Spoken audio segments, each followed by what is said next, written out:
Summary of Station 11 by Emily St. John Mandel. The opening of Station 11 takes place in the midst of a play of King Lear by Shakespeare in Toronto. The lead part is played by Arthur Leander, a famous older actor who is about to die. Kirsten Raymond, a young girl who plays one of Lear's children, is on stage with Arthur. Suddenly, Arthur has a huge heart attack. Jivan Chaudhary, who used to be a paparazzi and is now studying to be an EMT, jumps on stage to try to save Arthur by performing CPR. As the nurses and doctor take over, Jivan tells Kirsten that Arthur has died and tries to comfort her. Members of the cast and crew of Lear think about getting in touch with Arthur's family. They talk about his young son Tyler, who lives with his mother, Elizabeth Colton, in Israel. After they decide to talk to Arthur's lawyer, the narrator says that everyone else in the room will die in 3 weeks. At the same time, Hua, Jivan's friend, calls him to tell him about the upcoming Georgia flu breakout, which Hua thinks will spread around the world. Jivan moves quickly and goes to get emergency gear before going to board up with his brother Frank, who is paralyzed. As Jivan gets ready for the coming pandemic, news of Arthur's death goes to his ex-wives. His first wife, Miranda Carroll, is in Malaysia when she gets a call from Clark Thompson telling her about Arthur's death. The book then jumps ahead 20 years to the time of the Moving Symphony, a group of musicians and Shakespeare actors who are moving in the Great Lakes area of what used to be the United States. This is 20 years after the Georgia flu and the end of society. The players warm up for a production of King Lear. Kirsten, who is now in the symphony, is one of them. We find out that Kirsten and her best friend August often break into empty houses, and Kirsten is always looking for new issues of the Dr. 11 comics that Arthur gave her when they were dating. There is a town called St. Deborah by the water where the symphony hopes to meet Charlie and Jeremy, who plays the 6th guitar. Charlie and Jeremy were in the town the last time the symphony went through because they were having a baby. The town, on the other hand, has changed, and now a religious leader named the Prophet runs it. Because they don't want to get involved in the town's potentially dangerous situation, the symphony leaves right after a show. While they are in the air, Kirsten thinks about the stories she has read about Arthur's life. First, the book goes back to before the flu by showing one of the pictures of Arthur that Kirsten has gathered. Archie and Miranda fall in love, and Miranda quickly leaves her violent boyfriend to marry Archie. We learn about Miranda's art project, the Dr. 11 comic books that Kirsten will treasure in the end. Later, Miranda meets Clark Thompson at a dinner party in Hollywood. This is when she learns that her marriage to Arthur is over because he is cheating on her with Elizabeth Colton, who is a co-star in his current movie. After Miranda realizes this, she meets Jivan, who works as a paparazzi and tricks her into taking a picture that doesn't look good on her. We learn that Kirsten's parents died right away in the collapse from parts of an interview she did in year 15 after the flu outbreak. She also says that she and her brother walked for the first year, but she doesn't remember anything about it, until her brother died and she found the symphony.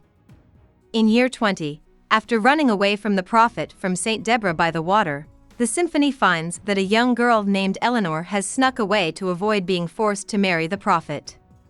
The symphony chooses to keep going and head for the famous Museum of Civilization, even though they are scared that it will look like they have taken Eleanor hostage. After traveling in this way for a few days, symphony members start going missing. Saeed and Dieter are the first ones to go missing. They can't be found by the symphony, and soon the clarinet goes missing, too. But they decide to stick to their separation protocol and try to meet everyone who can make it to the Museum of Civilization. Soon after going on, Kirsten and August find a golf course that they can steal from. They find useful things, but when they come out, they've lost the symphony and have to go on their own.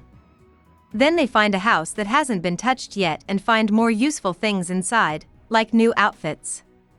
Before the flu, Arthur wrote letters to his friend Victoria that are released without his knowledge in a piece called Dear V. These letters give us a glimpse into Arthur's mind. Clark and Elizabeth, who are both in the book, are going to get together to talk about it. Then we go back to Jivan and his brother Frank, who have been hiding out in Frank's flat. They talk to each other and slowly use up their materials until Frank thinks that his disability will get in the way of Jivan. He ends his own life so that Jivan has a better chance of living in the real world.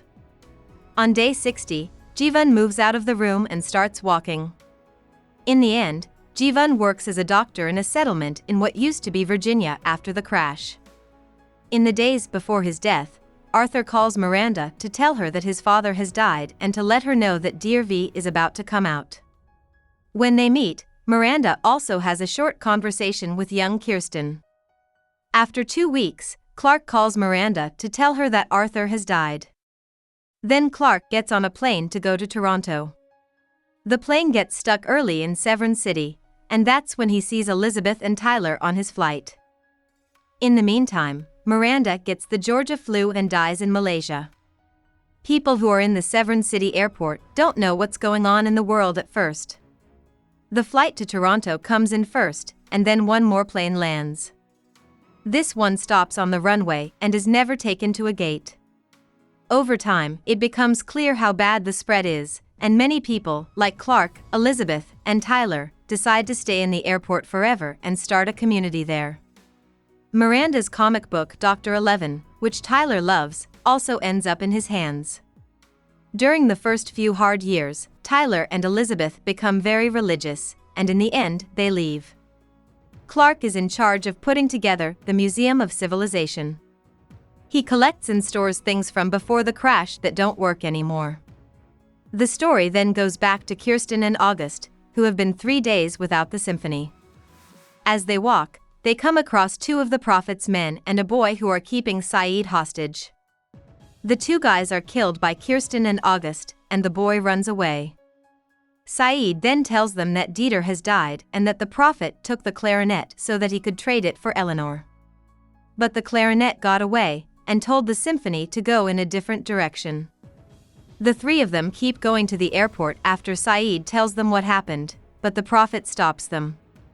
Kirsten and the Prophet are in a tense argument when the Prophet quotes from Dr. 11, which tells the reader that the Prophet is actually Tyler Leander. Kirsten recognizes the quote from Dr. 11, which takes the Prophet's attention away from him. At that very moment, the boy kills the Prophet and then kills himself. At the airport, Kirsten, Saeed, and Eleanor meet up with Charlie and Jeremy again. Eventually, they also meet up with the rest of the symphony. Clark knows Kirsten from the gallery because he read the interview she did in year 15. At the top of the control tower, Clark takes Kirsten. From there, they can see a town in the distance with working electric street lamps through a lens. After putting on a show, Kirsten gives Clark one of her Dr. 11 comics to take care of at the museum before going to adventure new places. At the end of the book, Clark figures out that Miranda is the artist who made Dr. 11 because he recognizes a scene in the comic as coming from the dinner party where he met Miranda all those years ago. About the author. Emily St. John Mandel was born in 1979 in Comox, Canada. She was raised on the small island of Denman in rural British Columbia, which she used as inspiration for Delano Island in Station 11. Mandel was homeschooled until he was 15 years old because the area schools were not very good. She moved out of home when she was 18 to study dance at the School of Toronto Dance Theatre.